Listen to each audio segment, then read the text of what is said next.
So the bill sponsored by Olusegun Odebunmi, lawmaker representing the Ogoluwa-Surulere federal constituency of Oyo State, as he's seeking to grant immunity for members of both states and federal legislature, has passed a second reading at the House of Representatives in Abuja. Well, the bill, which seeks to alter Section 308 of the 1999 Constitution of the Federal Republic of Nigeria as amended, will extend immunity to cover presiding officers of legislative institutions. If the bill is finally passed into law, it will become difficult to prosecute indicted lawmakers while they are still in office. The House of Representatives Speaker, Femi Gbajabiamila, says he's not in support of the bill and will only agree to it if it's proposed to take effect from 2023. The lawmakers later resolved that the bill will be pushed to Nigerians through a public hearing to accept or reject it. So joining us now is Dotun Hassan, chairman of Nigeria Bar Association, Ajah Badore Forum. It's great to have you. I mean, the argument, because I've been hearing a litany of arguments, the argument they've been making was the case of Bukola Saraki, the last dispensation, that he had to go constantly to the Code of Conduct Bureau and the likes, you know, and it affected legislative duties and all of that. And that's why they're pushing for this. Do you support that argument? Well, firstly to correct, I'm the chairman of Bar Forum. Basically, the system we find ourselves have been give room for this, I will call it shenanigans, political shenanigans, whereby we are now rejigging failures, we are rejigging mediocrity, we are trying to ensure that the anomalies continue in the system and there's no solution at sight. And that's the system we find, whereby we believe corruption should be adumbrated and given that large space to thrive. And that is what the situation is. And it's quite informative that even the 308 that gives immunity to the executive should be abolished, because I believe it gives room for the executive, for more rascality to be committed by the so-called executive themselves, because the immunity should be a shield and not a sword.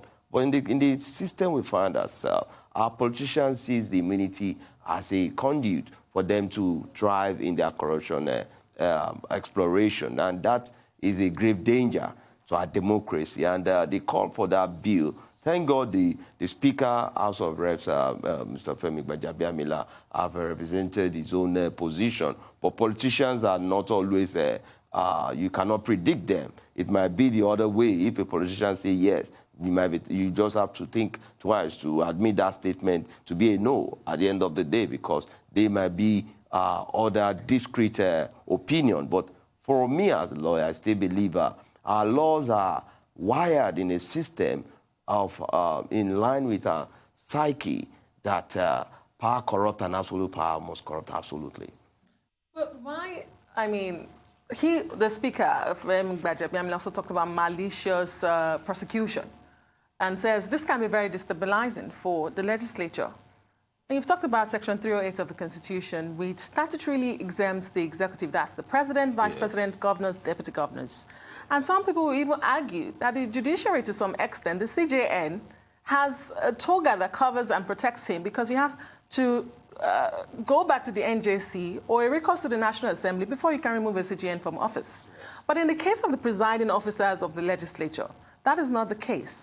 So why should they not enjoy what the executive is enjoying in the Constitution, and a CJN, for instance, will enjoy for you to remove him? Well, to me, the CJ is not enjoying any immunity. You can consider that when the former CJN was removed from office. Is that a good example? No, because it is to show, because if everybody is weighing his options of trying to have that toga of umbrella protection, the mentality they are bringing to the fore is self-centered. Not that it's on the quest for survival of all the majority of the people. That is, it is not democratic implied. When you look at what they are arguing, they are more looking at their own self-opinion. And to me, looking at the fact that malicious or no malicious, was there an intent for corruption? If the intent, the mens rea and actus rea, is delivered to that you have committed an act, why do you have to look for protection? A sin is a sin, irrespective of, if God were to be looking for how many people will be granting immunity, before. All man will not be asking to go to church or to mosque to ask for forgiveness again. But I believe strongly our system is still docile. The system that promotes the vast measure of impunity, looking at the system as of today, the immunity clause itself is now becoming more like a weapon against the people, whereby you cannot... This is not for all the lawmakers. This is just for the presiding officers. Presiding officer of the House is more of the House trying to look at, well, they have... You know, one thing they don't know is that there is what is called parliamentary immunity. Mm-hmm.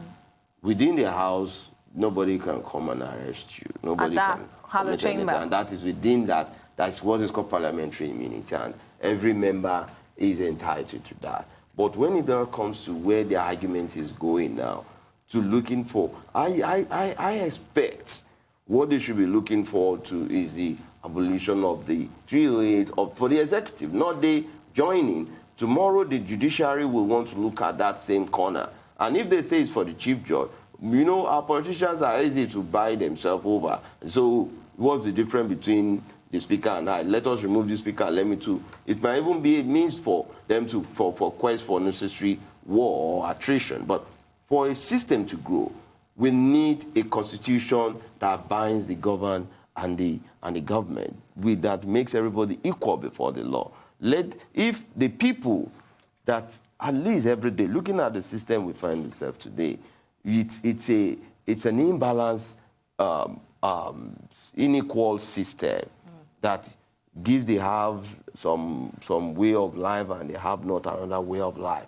And if we continue on that premise, we are connoting to the whole world that we are a joking nation, a nation that is not serious to abide by rule of law, that is not serious on the sovereign right of the people, a nation that any Tom, Dick, and Harris can just be judged and everybody. This is not. I'm so surprised that at this critical point of our national life, our members, it doesn't even represent that house as hallowed again. It makes that house more like a Jankara market that any issue on the order of the day can be reopened when we have very important national issues on the front burner. These are self-centered opinions. Tomorrow, you'll be looking out for third term for the executive. Tomorrow, it's a lot of issues will just be thrown at us. Nigerians must learn to start resisting these anomalies. If we continue, anything will be thrown at us. If the public perception, yes,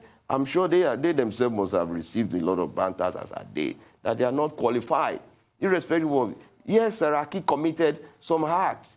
Even if at the end of the day, it's been their ways of their political manipulation. Second reading. What is the future of this bill? The bill, don't be surprised, the bill will get the assent of the president.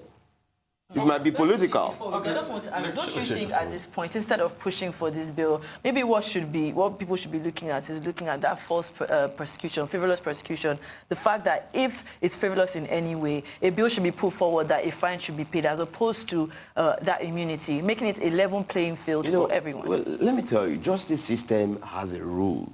Look at yesterday's the Supreme Court ruling and the fine that was awarded against the lawyers that brought those matters, and it was regarded as frivolous. And that is the competency of our judicial system. If you bring forward a frivolous matter before the court and it's been found that, yes, that matter on its own merit is frivolous, the court has the discretion to award penalty against such. And what we should also look at is that, yes, on freedom of information, there is always penalty for frivolous information or wrong, even for sedition, for anything that goes, even for just ordinary case of malicious.